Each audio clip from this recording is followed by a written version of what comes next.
All right, we were waiting for you, Glenn.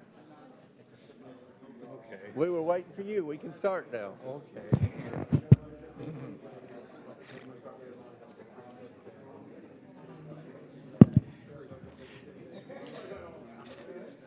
The committee will please come to order. A quorum is present. Without objection, the chair is authorized to declare a recess at any time. Pursuant to Committee Rule 5B and House Rule 11, Clause 2, the chair may postpone further proceedings today on the question of approving any measure or matter or adopting an amendment on which a recorded vote or the yeas and nays are ordered. Now, pursuant to notice, I call up the Committee on Oversight and Government Reform's Authorization and Oversight Plan for the 119th Congress. The clerk will report the plan, which has been distributed in advance.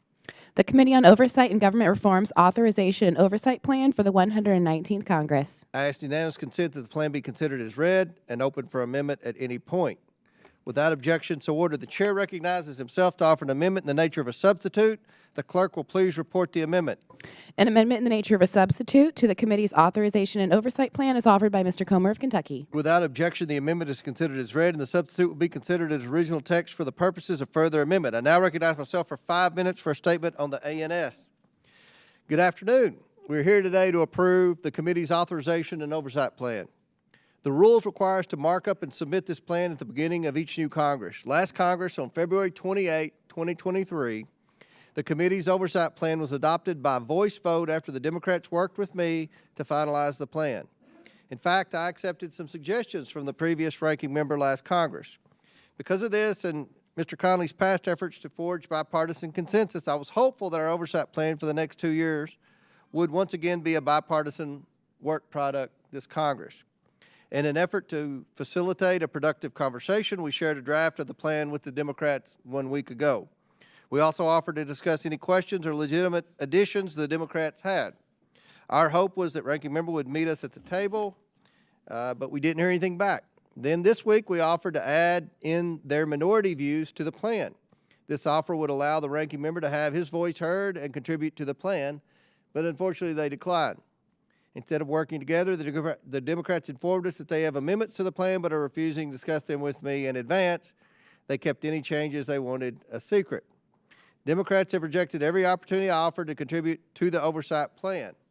So how am I supposed to incorporate secret opinions that they refuse to share? You may be asking yourself, why would the Democrats do that?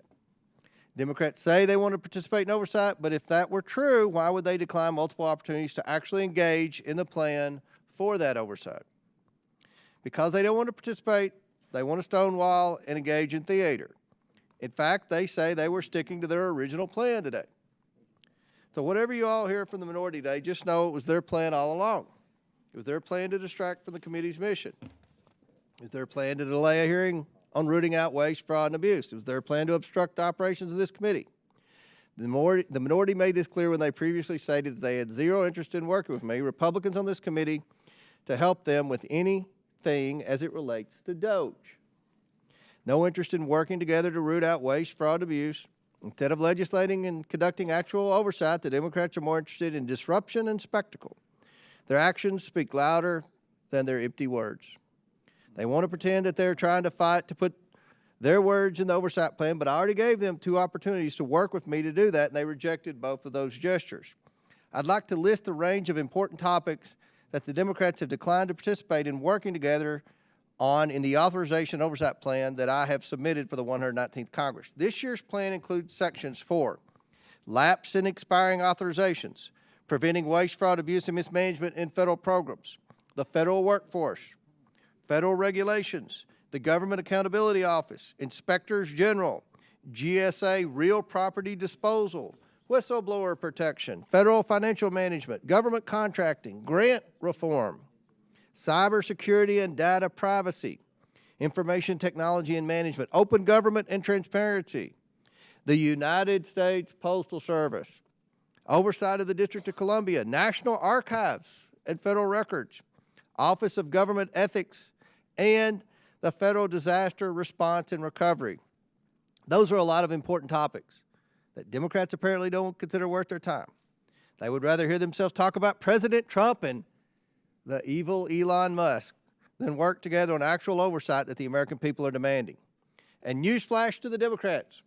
According to a new poll released this week, the American people overwhelmingly support the work President Trump and Doge are doing. And the hypocrisy is that the longer they pontificate today, the longer they delay the start of an important hearing with the Government Accountability Office on federal government programs at a high risk of fraud, waste, abuse, and improper payments. So I would urge my friend, the ranking member, to ask his Democrat colleagues to stop with the spectacle and pretense and actually come to the table to work on oversight. I urge my colleagues to vote yes on this comprehensive plan for oversight. And with that, I yield to Ranking Member Conley for his opening statement. Thank you, Mr. Chairman. And I must say, it's a bit much being lectured about cooperation from the Republican majority that chased every rabbit hole on impeachment of Joe Biden, and suddenly we're the ones who are, obsessed with the President of the United States. Today, we're considering the committee's authorization and oversight plan for the 119th Congress. At its core, this document should serve as a roadmap for the committee's work, an articulation of our constitutional responsibilities, and a demonstration of our unwavering commitment to accountability, transparency, and good governance. But what has been presented by the chairman on behalf of the Republican majority is not a serious or comprehensive plan for congressional oversight. Rather, it is Exhibit A of the majority's unilateral retreat from Article 1 of the Constitution and their duty to conduct meaningful oversight of the executive branch, particularly when that executive branch is led by a president of their own party. The sins of omission in this plan are damning. It is as if this committee, which should serve as a proud sentinel of accountability, has chosen to don blinders, shielding itself from the very real abuses of power we've witnessed during the first month alone of this administration. That's why I intend to offer an amendment in the nature of a substitute, which would more clearly identify the urgent oversight priorities that ought to be before this committee. My amendment would restore the committee's proper role as a watchdog, not a lapdog. It would ensure the committee investigates urgent matters that sit at the heart of its legislative and oversight jurisdiction, issues the majority's plan ignores conveniently. Among the many crises demanding our attention, we must examine President Trump's infamous Friday night massacre of 17 inspectors general across 18 agencies and departments, a blatant effort to purge the federal government of its independent overseers and lower a veil of darkness to conceal potential waste and corruption sure to follow.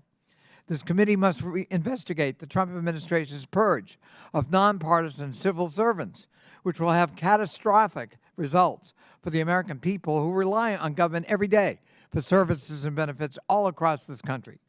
The administration is engaged in a rapid and sweeping effort to purge the federal workforce through mass terminations of new or recently transferred employees, scam resignation offers, efforts to replace career professionals with partisan loyalists, attempts to eliminate entire agencies without congressional approval, and general threats of mass firings based on arbitrary decrees from Elon Musk. The administration's concerted attacks on federal employees risk grinding the essential functions of our government to a halt. And when they do, it's going to be the American people who suffer.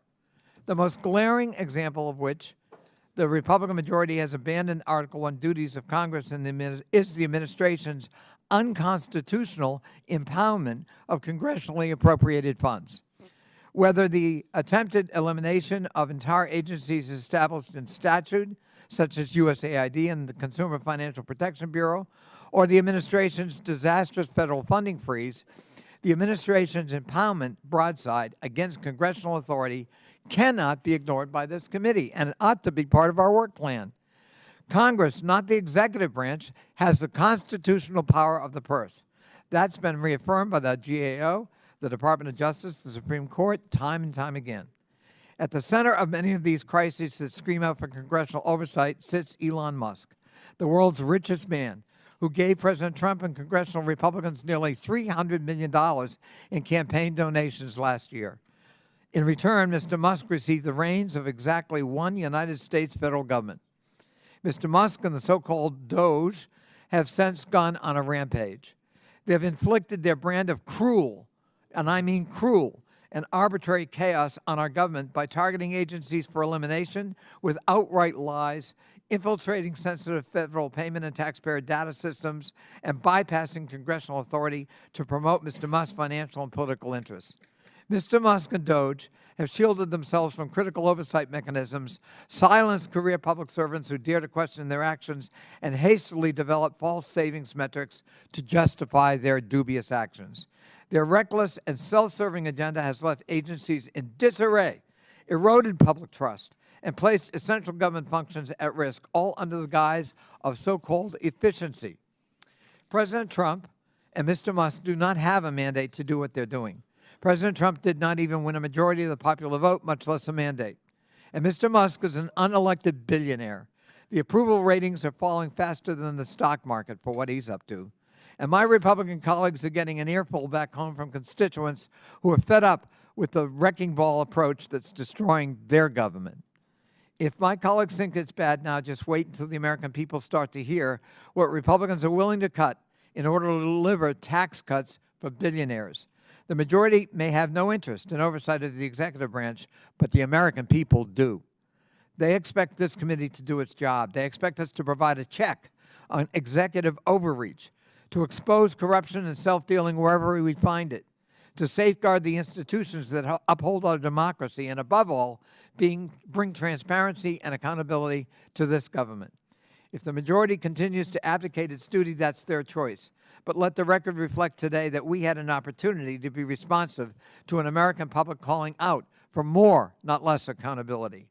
And oversight Democrats are answering that call. In the past month, we've pursued nearly 24 investigations of the administration, made more than 100 related requests for information and documents, and exposed the systemic abuses, conflicts of interest, and unlawful actions that have become, unfortunately, a hallmark of this administration. Our work has shed light on the administration's attempt to silence independent oversight and conceal critical public records and erode safeguards that protect taxpayer dollars. And we're just getting started. With that, Mr. Chairman, I look forward to moving my amendment at the appropriate time. Do any other members wish to be heard?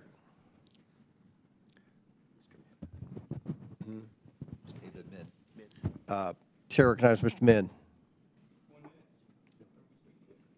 Go ahead. You're recognized.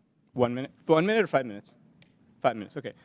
Thank you, Mr. Chair. Ranking Member Connolly, appreciate the opportunity to speak on the committee's authorization and oversight plan.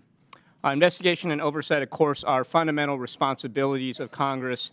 And as the Committee on Oversight and Government Reform, we should be exercising these powers to fulfill our constitutional duties as a check on the consolidation of executive power. Ensuring good government that works on behalf of all Americans is not a partisan issue. However, at this time, as the ranking member alluded to, we are living through a constitutional crisis, and this committee must lead right now. We need to meet this unprecedented moment. Anything else is to cede the legislative branch's constitutional duty and to deny the American people the kind of oversight that they deserve and are demanding. And yes, we are all hearing it in our districts. So I must say that I'm extremely disappointed that this proposed administration and oversight plan completely ignores the elephant in the room: the gross abuses of power and flagrant disregard for the Constitution and the rule of law that Donald Trump and Elon Musk are engaging in. Within days of taking office, President Trump fired nearly a quarter of inspector generals across the federal government. He has tried to fire FBI agents and DOJ staff that he views as insufficiently loyal to him. And this weekend, he fired not only a number of top generals at the Pentagon, which made the news, but also the judge advocate generals at each of the major military arms. Let's be clear, these are the people and institutions that are actually supposed to be monitoring waste, fraud, abuse, and mismanagement. They are the watchmen at the front lines, and Donald Trump has fired them all. And it is frankly outrageous that this committee has refused to investigate this or to address it in our administration and oversight plan.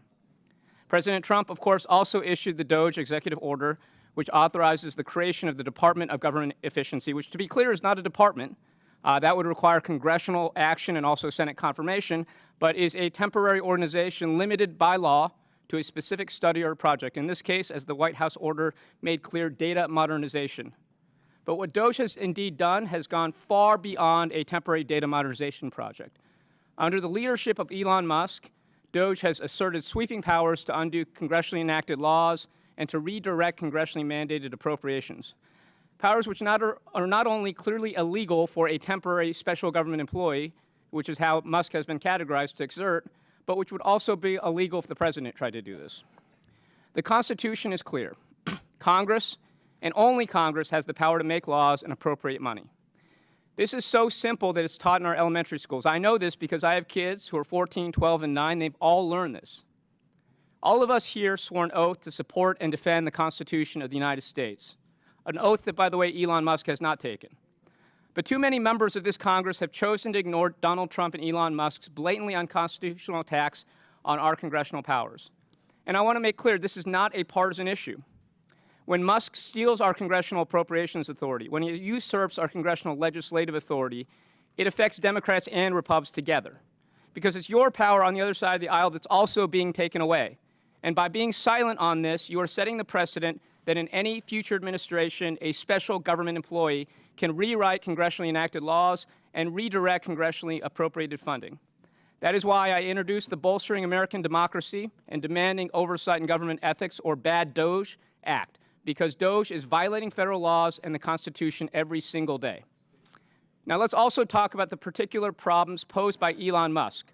He is the world's richest and most ethically conflicted person. He reportedly failed a high-level security clearance because of his rampant drug use and close ties to Russian and Chinese leaders. Musk has taken control of our federal payment systems, and he's acquired access to the sensitive personal information of anyone who's ever received a check from the federal government. And now he's trying to gain access to our tax returns. In so doing, he's violating dozens of laws around privacy and ethics. At the same time, he appears to be using DOGE for his own personal interests to settle scores against agencies like the FAA and the California Coastal Commission, which prevented him from launching SpaceX rockets indiscriminately due to concerns around safety and environmental impact, or USAID, which was reportedly investigating his interference with Starlink terminals used by Ukraine, or to advance his business interests, such as by canceling contracts with his rivals, like the $6.6 billion federally guaranteed loan to Rivian that was canceled. And let's not forget that he is keeping all of his contracts and getting new ones, like the $400 million contract for armored Cybertrucks. Now, Elon Musk is out of control. What he's proposing is out of control. He is violating a number of laws. He is ethically conflicted. And the American people need transparency and answers, and we need to be looking into this. I respectfully yield back. Chair recognizes Mr. Groveman from Wisconsin. Just a comment, because I've heard similar comments from other members of your party, and of course I love working with you guys. When Elon Musk or Doge or the president look into some of the federal employees around here, and we all know federal employees around here because maybe we have relatives, we have friends, whatnot, who work in the government. We hear some scare stories about people doing, and there are many hardworking federal employees. I'm glad we have good federal employees, but we hear anecdotal evidence of people doing very little. If President Trump is the head of the executive branch and he discovers some employees doing very little, your position is apparently that we must keep these people going through the next budget or what have you and keep doing very little. It is obvious to me that both President Trump and the American public, upon discovering people who are doing very little work, should ask that those employees be terminated. It's not something he does joyfully, but that is what you do if you are running the executive branch. And it is ridiculous that we have to have President Trump attacked and the Republican Party attacked when an effort is made to find employees who are doing very little. I am glad that President Trump has assigned people to look into this, and there are critical things you can say about the Republicans, but I wish you'd focus on that rather than trying to claim that every federal employee here in this town is necessary. Would you yield for a question? Sure. Well, because you're bringing up that it should be okay, and you see no problem with the Trump administration and with Doge doing this mass firing because, quote unquote, people are doing very little. How are they figuring out who's doing very little? I'm just curious. Well, you'll have to ask them. right? I'll have to ask them. So you're okay with being behind Well, something look, that's happening, the mass Chair, firing of people, firing of veterans? Congressman Groveman's time. the president is in charge of the executive branch. I would assume at any given time, people are being hired and being fired. Probably more than have been the last 50 years around here, but they are. They are not going to report to Congress every time they feel a position is unnecessary. That would be absurd.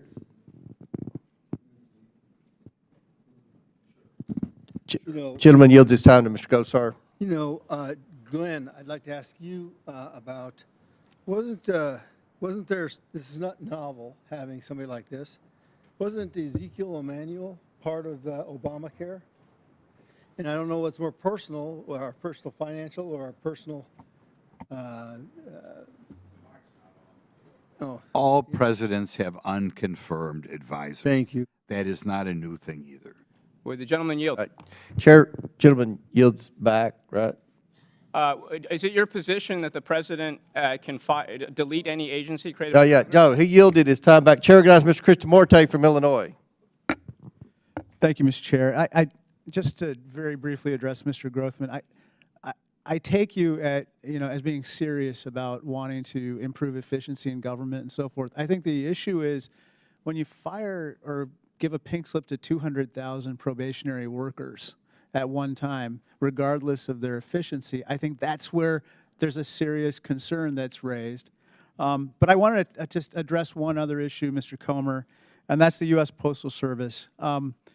On December 14th, 2024, the Washington Post reported that the Trump administration was considering, at that time, a move to privatize the Postal Service and push thousands of Federal Service employees out of their jobs in favor of a broad privatization of the agency's essential services. Then, just last week, on February 20th, the Washington Post stated that the administration is preparing to, quote, dissolve the leadership of the USPS and absorb the independent mail agency into his administration, as you know, the Commerce Department, potentially throwing trillions of dollars of e-commerce transactions into turmoil. These reports are beyond troubling, and I respectfully request that you have a hearing again on the USPS. You had a very good hearing the other day where we were able to grill Mr. DeJoy, and I learned a lot. I think a lot of our members on both sides learned a lot. I think we need to have a hearing on this particular issue. As you know, the USPS is the foundation of our $1.92 trillion mailing industry, led courageously by numerous veterans, letter carriers who deliver 44% of the world's mail. More importantly, no private sector entity provides universal service across the nation. And without these letter carriers and others, more than 51.5 million households and businesses, especially in rural communities, Mr. Chairman, would have no guaranteed delivery. As a member of this panel tasked with oversight of the federal government's activities, including the USPS, I believe it's essential, it's imperative that we have this hearing, sir. I know that you and the ranking member care deeply about the USPS and what the administration is proposing to do with the USPS, in my opinion, is illegal. It is against the framework of the USPS, and we need to look into it. I yield back. Gentleman yields back. Before I recognize Ms. Green from Georgia, I'll just respond that when we see a proposal or something, we will have something, either a briefing or a committee hearing or subcommittee hearing or something. I'm interested as well to see what. You mentioned potentially throw it into turmoil. Some would argue the Postal Service is already in turmoil right now with the delays in certain mail sorting facilities. So I agree with what you said. I know you're sincere, and I think Ranking Member Conley and I have demonstrated we want to support the Postal Service, and so when we find out more, we'll do something immediately, have a briefing or a subcommittee hearing or full committee hearing. Okay. Chair recognizes Ms. Green from Georgia.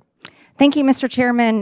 Democrat colleagues across the aisle are complaining and pitching tantrums over Elon Musk and his Doge teams cutting waste, fraud, and abuse from the executive branch and the federal government. Claiming this is unconstitutional is an outright lie. Article 2 of the Constitution clearly states that the executive power shall be vested in a President of the United States of America. President Trump exercised that power by appointing Mr. Elon Musk as a special government employee. The president, via executive order, created the U.S. Doge service within the former U.S. Digital Service to implement the president's Doge agenda by modernizing federal technology and software to maximize governmental efficiency and productivity. Doge has been brought in exactly like the U.S. Digital Service during President Obama's tenure. This is not unconstitutional. 72% of Americans, this is on both sides of the aisles, you guys. These are people in your district, these are people in my district, agree that we need to cut the ridiculous amount of waste, fraud, and abuse because Americans, all of us together, are $36 trillion in debt.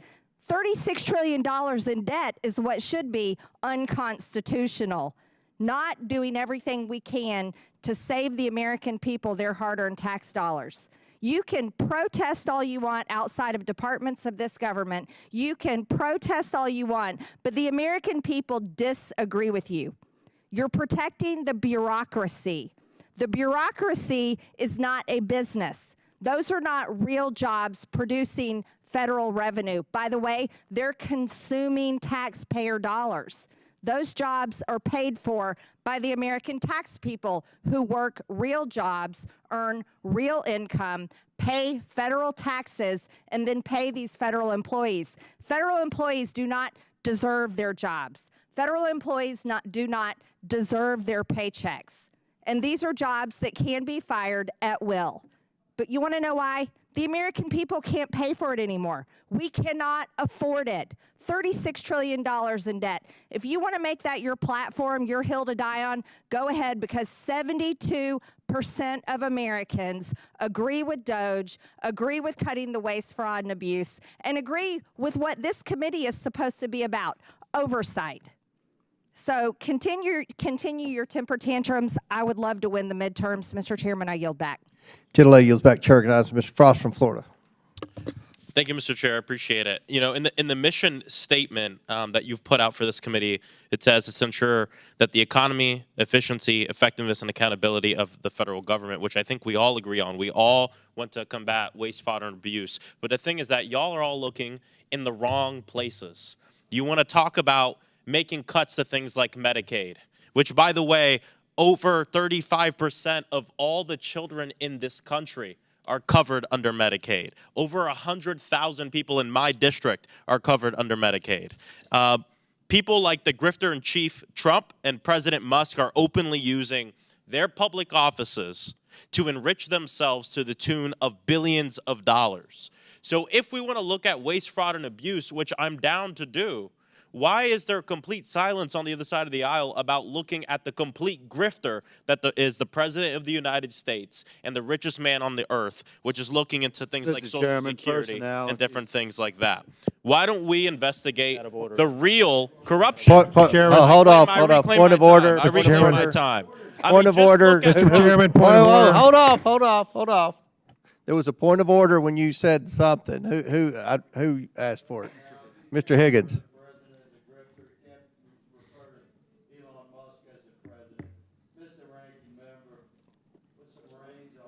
I can refer to Elon Musk as the president. I don't believe the First Amendment has been suspended in this committee yet. Yeah, y'all were fine with one All right, of your other members suspend talking for a about fighting second. Let someone me just a speak few weeks ago. parliamentary-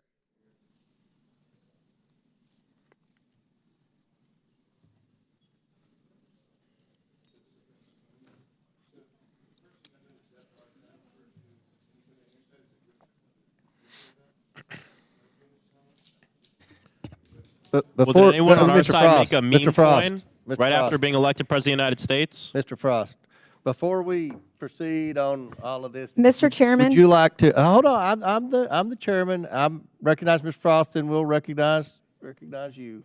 Would you like to revise your remark with respect to improperly identifying the President of the United States? I'll say President Musk and grifter and cheap Trump. All right. Grifter and cheap Hey, Trump. Mr. Chairman, point of order. Wait a second. If I wanted to challenge someone to a fight, they would know it. Thank you.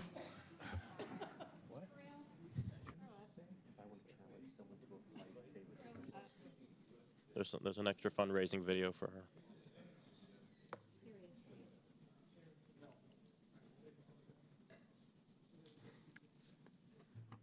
Mr. Chairman. Mr. Chairman, I don't believe that Mr. Musk is protected by the rules of the House or the committee. No, We're looking at the disparaging the president now. but I don't believe Mr. Frost disparaged the president. I believe he disparaged Mr. Musk. Well, he did disparage. Mr. Chairman, if president. Mr. Musk He called actually him the- came here, what- then maybe the rules All of right. the committee I heard would no apply to him. disparagement of the But- I'll say Will you something revise- else. We'll save a lot of time. I'll say something else. Okay, all right.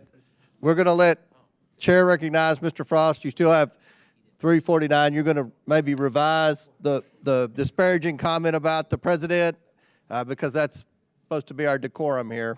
And It is supposed to be. President Musk and the President of the United States, Donald Trump, who is engaged in grifting of the American people, often use their public offices to enrich themselves. Someone on the other side was just asking, how would you Point of feel order, if you Mr. called Chairman. someone else from the hold other? off, Mr. Frost. Hold off. There's a pending motion for disparaging the president.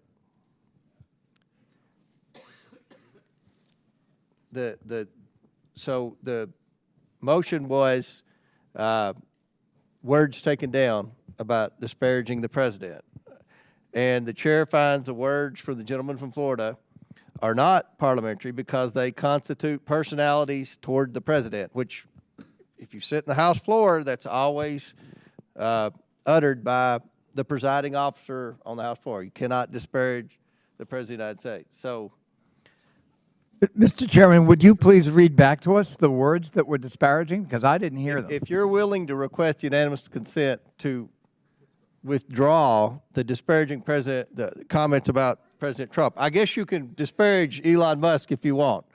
I will withdraw cannot- grifter in chief, and I will.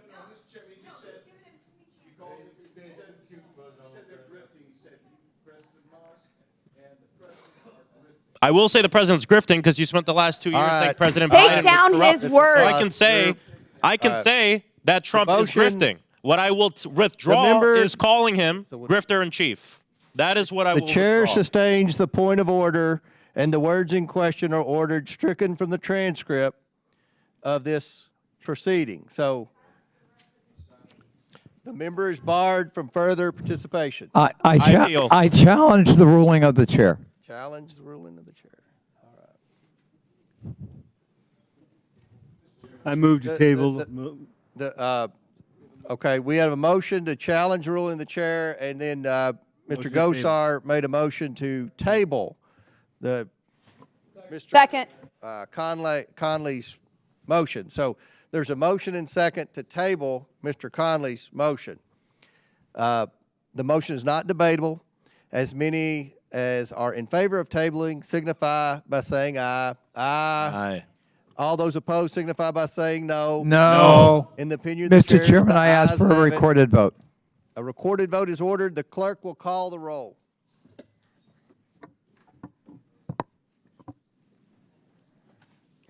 Mr. Jordan. Mr. Jordan votes yes. Mr. Turner. Mr. Gosar. Mr. Gosar votes yes. Ms. Fox. Mr. Grothman. Mr. Grothman votes yes. Mr. Cloud. Mr. Cloud votes yes.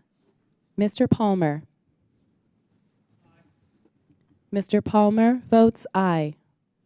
Mr. Higgins. Mr. Higgins votes yes. Mr. Sessions. Mr. Sessions votes aye. Mr. Biggs. Mr. Biggs votes aye. Miss Mace. Miss Mace votes aye. Mr. Fallon. Aye. Mr. Fallon votes aye. Mr. Donalds. Mr. Perry. Mr. Perry votes aye. Mr. Timmons. Mr. Timmons votes aye. Mr. Burchett. Miss Green. Miss Green votes aye. Miss Boebert. Miss Boebert votes aye. Miss Luna. Mr. Langworthy. Mr. Burleson. Mr. Burleson votes aye. Mr. Crane. Mr. Crane votes aye. Mr. Jack. Aye. Mr. Jack votes aye. Mr. McGuire. Mr. McGuire votes yes. Mr. Gill. Mr. Gill votes aye. Mr. Connolly. Nay.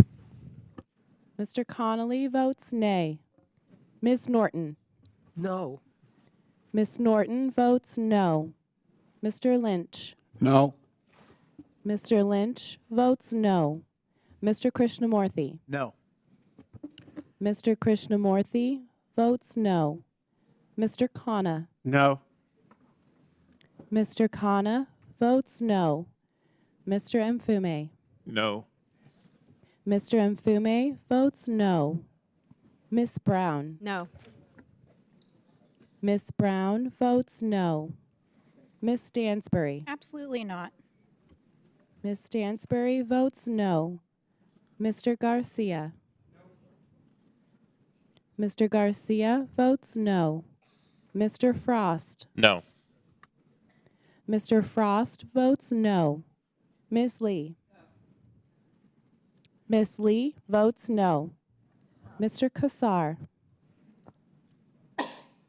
Ms. Crockett. Insulting people's appearance as well as trying to fight them isn't a problem.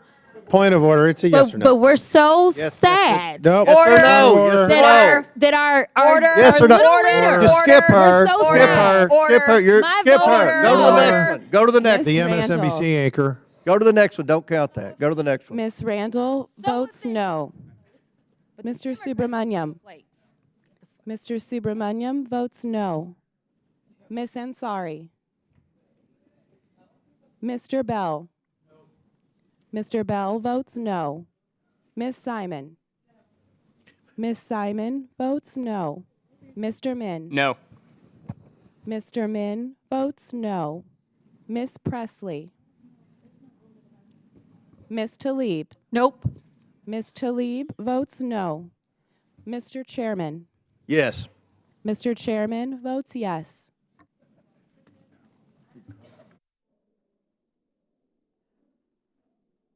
Mr. Chairman, how is Ms. Crockett recorded? Let's try this one more time. How has Miss Crockett voted? Ms. Crockett is not yet recorded. No. All right. I thank my colleague. Ms. Crockett votes no. Mr. Chairman, how is Mr. Kassar recorded? Mr. Kassar is not recorded. Mr. Kassar votes no.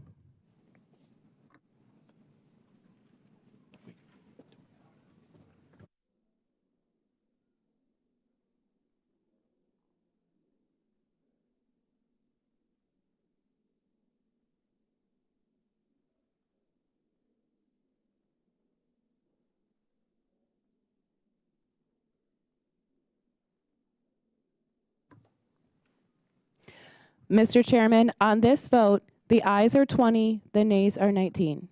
All right. The motion to table passes. I now recognize Mr. McGuire.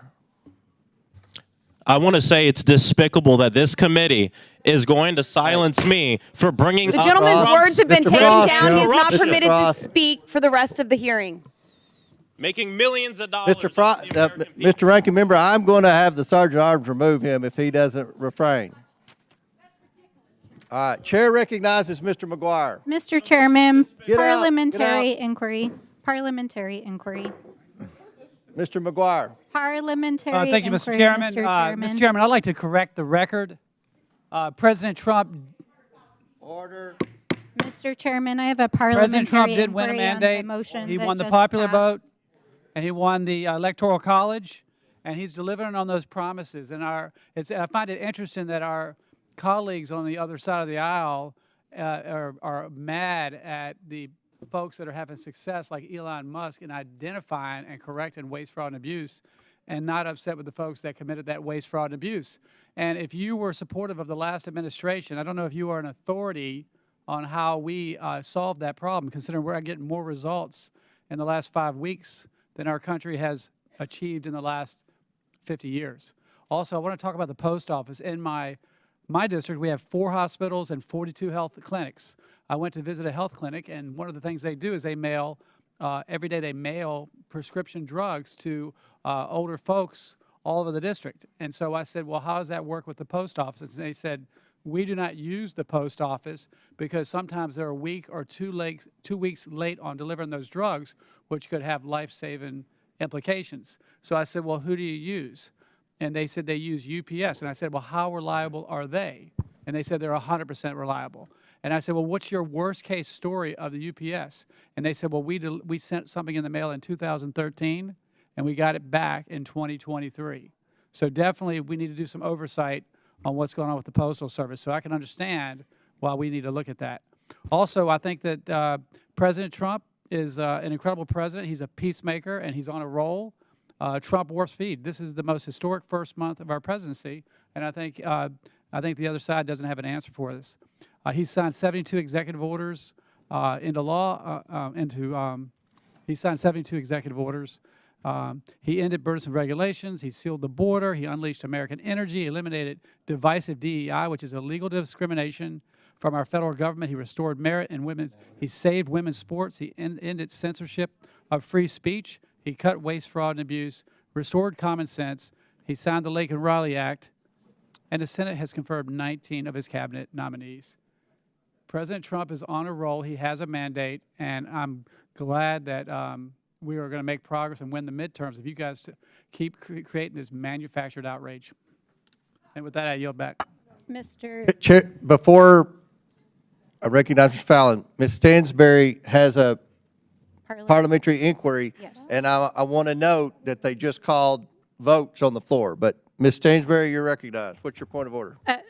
Well, it's a parliamentary inquiry. So, Mr. Chairman, I just want to make sure that I'm clear on the vote that was just taken. So the vote that was just taken in the committee was to table a motion that would overturn striking down the words that Mr. Frost said, essentially saying that Donald Trump, I'm putting in quotes, Donald Trump and Musk were No, grasping no, off the that's federal not correct. government. It was to table his motion challenging the Yes. ruling of the chair. Yes, that's That was- exactly, all right. okay, yes. Okay. So just to be clear, the outcome of I mean, this. that's the question. It was to table the motion by the ranking member to challenge the ruling of the chair. And the All right. ruling of the chair, Now, this is Chair my parliamentary inquiry. recognizes Mr. Chairman, Fallon. My parliamentary Mr. Chairman, I move the inquiry previous question. Is if this essentially silenced Mr. Frost, took down his words. Mr. and Chairman? thinks that he cannot Mr. Chairman, am I speak You're out of recognized? order, Ms. again Stansberry. because he criticized the president. Mr. Chairman, if I'm think Ms. recognized, Stansberry I believe I is am. Ms. I move the Stansberry. previous You can question. just What wait till the happened committee hearing starts. parliamentarily Mr. Fallon, just now? work. Did you Chair just recognizes silence Mr. Fallon. Mr. Frost? Mr. Chairman. In a procedural Thank you manner? for recognizing Yes, me. you I did. move the You just previous question. silenced Mr. him. Chairman. Is this not do we not have free speech Ms. anymore? Stansberry. Do we not? Let's talk about free speech, Mr. Chairman. I move the previous question. There's a motion to move the previous question. Is there a second? Second by Mr. Biggs. Mr. Chairman. The motion's not debatable, but I will recognize you, Mr. Conley. If this motion were to be acted upon, it would prevent the minority from providing its ANS, which I understood earlier we were going to be allowed to be considered. We have a hearing with on waste, fraud, abuse that hasn't even begun. These normally last, even in this committee, the organizational thing just normally lasts 5 or 10 minutes. We've been in here 35 minutes arguing over the same things that the people on each side of the committee argue over on TV multiple times a day. We've got to get to business if we want to eliminate waste, fraud, and abuse. We've got witnesses waiting. We have tried to do this. The debate has gone on well beyond what was expected. Now there's a motion by Mr. Fallon, a good subcommittee chair, to move to previous question. The motion is not debatable, and shall the main question now be put? Those in favor of signifying support for Mr. Fallon's motion to move the previous question signify by saying aye. Aye. All those opposed signify by saying no. No. In the opinion Mr. of the chair, Chairman, the I ask ayes for a have it. recorded vote. A recorded vote is ordered. The clerk will call the roll. Mr. Jordan. Mr. Jordan votes yes. Mr. Turner. Mr. Gosar. Mr. Gosar votes yes. Ms. Fox. Mr. Grothman. Mr. Grothman votes yes. Mr. Cloud. Mr. Cloud votes yes. Mr. Palmer. Mr. Palmer votes aye. Mr. Higgins. Mr. Higgins votes aye. Mr. Sessions. Mr. Sessions votes aye. Mr. Biggs. Mr. Biggs votes aye. Miss Mace. Miss Mace votes aye. Mr. Fallon. Aye. Mr. Fallon votes aye. Mr. Donalds. Mr. Perry. Mr. Perry votes aye. Mr. Timmons. Mr. Timmons votes aye. Mr. Burchett. Miss Green. Miss Green votes aye. Miss Bobert. Miss Bobert votes aye. Miss Luna. Mr. Langworthy. Mr. Burleson. Mr. Burleson votes aye. Mr. Crane. Mr. Crane votes aye. Mr. Jack. Aye. Mr. Jack votes aye. Mr. McGuire. Yes. Mr. McGuire votes yes. Mr. Gill. Mr. Gill votes aye. Mr. Connolly. A resounding no. Mr. Connolly votes no. Miss Norton. No. Miss Norton votes no. Mr. Lynch. Ms. Lynch. Mr. Krishnamurthy. No. Mr. Krishnamurthy votes no. Mr. Khanna. No. Mr. Khanna votes no. Mr. Mfume. No. Mr. Mfume votes no. Miss Brown. No. Miss Brown votes no. Miss Stansbury. Miss Stansbury votes no. Mr. Garcia. Mr. Garcia votes no. Mr. Frost. Mr. Frost votes no. Miss Lee. Miss Lee votes no. Mr. Kassar. Miss Crockett. No. Miss Crockett votes no. Miss Randall. Miss Randall votes no. Mr. Subramaniam. Mr. Subramaniam votes no. Miss Ansari. Mr. Bell. Mr. Bell votes no. Miss Simon. Miss Simon votes no. Mr. Min. Mr. Min votes no. Miss Presley. Miss Presley votes no. Miss Talib. Miss Talib votes no. Mr. Chairman. Mr. Chairman votes yes. Mr. Chairman, how is Mr. Kassar voted, recorded? Mr. Kassar is not yet recorded. Mr. Kassar votes no. Mr. Chairman, how is Mr. Frost recorded? Mr. Frost. Mr. Frost is voted, recorded as voting no. Mr. Chairman, how is Ms. Talib recorded? Ms. Tlaib is recorded as voting no.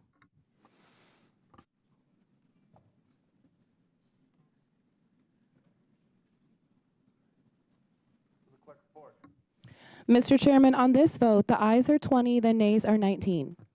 All right. Motion passes.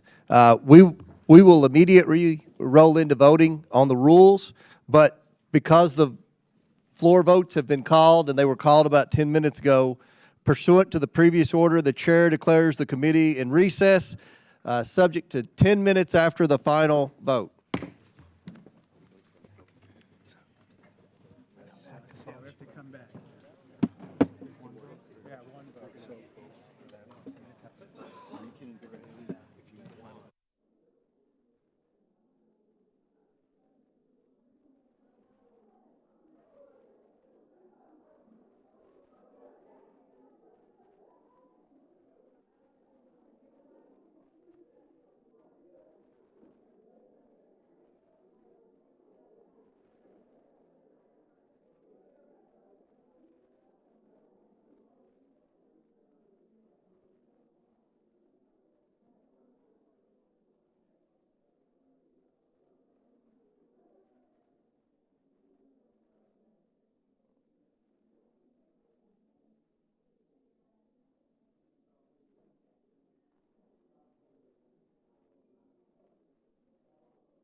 Mr. Chairman. Yes, sir. Mr. Chairman, before we begin, I want to address the course of events that preceded our going to the floor to vote. Comedy and dignity in this committee are important. Mr. Frost was threatened with the Sergeant at Arms. I believe that was a very unfortunate outburst from the chair. I understand his frustration in having to manage an unruly bunch of people, and I'm part of that unruly bunch of people too, but I just want to say, before Mr. Frost would be removed by the Sergeant at Arms, you'd have to remove this ranking member and all of the Democrats on this side of the aisle. I thank the chair for his consideration. I appreciate the ranking member. What do we do when he's gavelled out for 3 minutes and continues to ramble? What's the process there? I believe, Mr. Chairman, Mr. Frost was not rambling, and I believe Mr. Frost would have finished his thoughts and proceeded with the motion. I know Mr. Frost not to be a disruptive presence. He was trying to articulate a point of view and be heard, and of course, everything was suppressed. By ordering the previous question, the minority has been denied its right to have an alternative work plan considered, which I consider unfortunate and a suppression of our rights. Mr. Chairman. Yes, go ahead. Mr. Perry. Thanks, Mr. Chairman. I just, look, Jerry Connolly is my friend. I know that many in the room are frustrated. I've been frustrated in the past, too. You know, John Kerry out as the president's special envoy, signing us up for the Paris Climate Accord. Alexander Moniz signing us up for the Iran nuclear deal, of which nobody signed. Look, we all get frustrated. I get it. But if the chairman has to maintain order here, he's got to, quite honestly, I think he has to rely on the good graces and the integrity of the members themselves. And if they refuse to abide by that, and I've been frustrated in the past too, and I probably pushed the limits, but sometimes you say something that you shouldn't have said. And when you're given an opportunity to take it down yourself, that's your opportunity. And if you're not going to do it, that's your choice. We all make decisions, but then there are consequences for those decisions. And I would say by moving the previous question, it isn't taking anyone's right away. We still had a vote. I appreciate fully that you don't agree with the vote, but we still had the vote. We still considered it. We still heard your narrative on it. Appreciate it. I can see a lot of work went into it. But at the end of the day, the chairman is the chairman. He's got to make sure that we have order so that we can have the arguments in a fashion by which we can respect one another, have our voices heard, knowing that there are going to be disagreements, and then move forward so that we can proceed around this place. And I appreciate you, Mr. Connolly. I just think in this one, I think the chairman did the right thing. And with that, I'll yield. Thank you, and I'll let Mr. Connolly speak, Mr. Perry speak. We're going to now resume the committee hearing. The question is now on the amendment in the nature of a substitute. All those in favor of the vote on the ANS for the committee oversight plan, that's what this hearing's about, or pre-hearing, offered by me, offered by Mr. Comer from Kentucky. All those in favor signify by saying yay. Aye. All those opposed signify by saying no. No. In the opinion of the chair, the ayes have Mr. it. Chairman, I ask for a recorded vote. Okay, a recorded vote is ordered. The clerk will call the roll. Members will record their votes using the electronic voting system. The clerk will now open the vote on the amendment to the ANS. All those in favor signify by voting yes. All those opposed, no.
Have all members voted who wish to vote? Does any member wish to change their vote? The clerk will report the tally.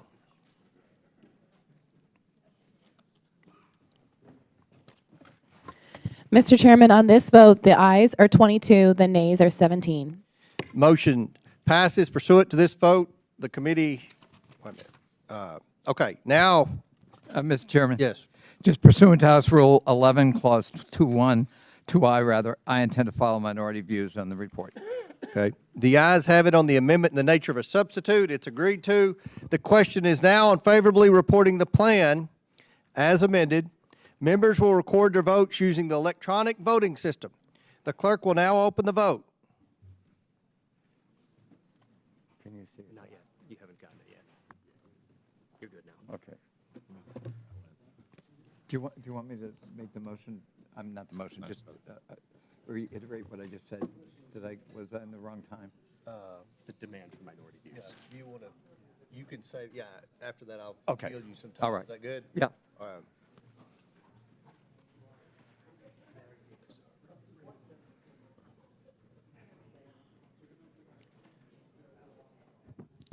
Have all members been recorded who wish to be recorded? Does any member wish to change the vote? The clerk will call the vote. Mr. Chairman, on this vote, the ayes are 22, the nays are 18. Pursuant to the vote, the committee hereby adopts this authorization and oversight plan for the 119th Congress. Without objection, the motion to reconsider is laid on the table. Now, before we roll into the regular hearing, I'm going to grant the ranking member time to express whatever he wants to Well, I was just notifying the committee, Mr. Chairman, that pursuant to House Rule 11, Clause 2I, I intend to follow minority views. Okay. Especially in light of the fact that we were denied the opportunity to move our ANS. Mr. Chairman? Mr. Chairman, given Yes. we didn't have much time, could we get 1 minute to speak on this or no? No, we moved to previous question, so that ends debate. Now we'll have a committee hearing. We're going to start the committee hearing, and Point of order. everybody will have 5 minutes. Point of order, Mr. Chairman, point of order. So I am new to this committee, but I guess I was hoping for some clarification on how we're allowed to describe people. I watched a lot of footage last year as members of this committee made comments about President Biden that may or may not have been factually true, but certainly could be taken as insulting. And I guess the question I have is, some people might say that launching a meme coin or the fact that the president's wife took a $40 million deal from Amazon might qualify him to be a grifter. And I'm not calling him that. I'm just wondering what we're allowed to say. For example, are we allowed to describe him as a convicted felon, given that he was convicted by a jury of his peers for felony counts? What are we allowed to say or not say? You all have been saying that, so you can say that. It's just the personalities, not to engage in personalities with the President of the United States. And pardon me if I said anything to offend you about No, the I'm not Biden offended. family. I don't get offended. I was just wondering what the rules are, because some people might say that Donald Trump is a grifter, and I think that could be seen as factually asserted in fact. So, do I say that? Without objection, the staff is authorized to make necessary technical and conforming changes to the plan reported today, subject to the approval of the minority. Without objection, so ordered. If there's no further business before the committee, without objection, the committee stands adjourned. Now we're going to start the regular committee hearing.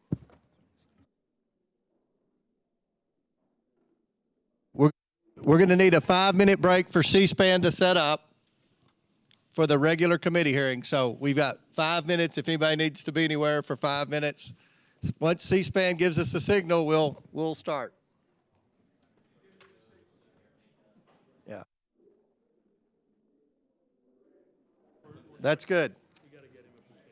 Oh, we've got to get our witnesses set up.